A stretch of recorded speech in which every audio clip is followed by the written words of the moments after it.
Nous on garde plutôt les fruits pour les moments privilèges comme ça, parce qu'on sait qu'ils adorent le sucré. Les légumes c'est plutôt le matin, ils n'aiment pas trop ça. Et de temps en temps on va leur donner des petits verres de farine, des petits insectes. Et les lémuriens aiment bien les insectes dans la nature. Hop. Non, tu veux pas le melon? Mais les fruits, comme c'est ce qu'ils préfèrent, ça nous sert notamment pour les goûter, les animations, mais aussi pour les rentrer le soir dans leur bâtiment. Leur bâtiment est chauffé. Ici, les nuits peuvent être un petit peu plus fraîches qu'à Madagascar. Du coup, c'est important qu'ils soient dans un bâtiment chauffé. Donc leur ancien bâtiment, c'est celui qui est juste derrière vous, celui qui est fait en bois et qui va bientôt être rasé pour accueillir des tortues étoilées de Madagascar. Comme ça, il y aura 2 espèces dans le même enclos. J'ai plus rien, Diego. Et le tout nouveau bâtiment, c'est celui qui est derrière à l'entrée, que vous pourrez revoir en sortant, qu'on a construit nous-mêmes et qui est déjà fonctionnel et qui est bien plus adapté à leurs besoins. Donc on a un enclos ici qui fait presque 1 hectare avec 5 espèces de lémuriens. Les plus répandus sont les makikata, que vous connaissez déjà sûrement grâce au film Madagascar, qui sont juste là dans ma gamelle. Un mayotte. Ensuite on a un mayotte, tout à fait, 2 mayottes même. Oui, on en a vu. On appelle aussi des lémurs bruns. Un vari noir et blanc, 2 varis roux et des lémurs à ventre roux derrière avec les mayottes justement, qui sont un petit peu plus timides et qui se mélangent un petit peu moins. Chacun a son territoire. Déjà que le nourrissage c'est un petit peu un moment de tension. On évite de trop se mélanger. En temps normal, ce sont les varis qui vont avoir la dominance parce qu'ils sont plus imposants. Mais il y a plus de makikata, donc ça équilibre un petit peu. Ouais, il réclame. Bah là, Diego, j'ai plus rien. Donc je l'appelle Diego parce que lui, c'est un petit peu notre mascotte. Diego, il a 26 ans. C'est un sacré âge pour un lémurien comme ça qui vit à peu près 15 ans dans la nature.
Bah, il nettoie le sac en mode. J'ai l'impression.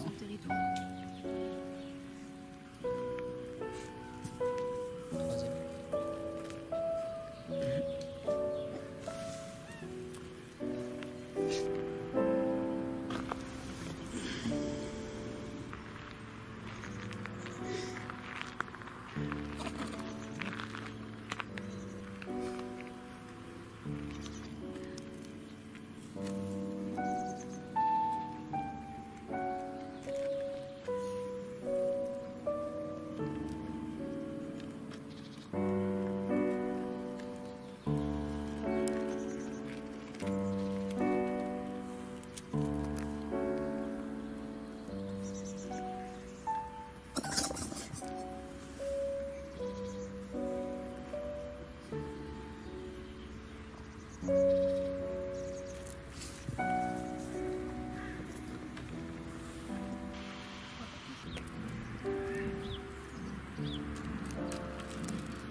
Voilà.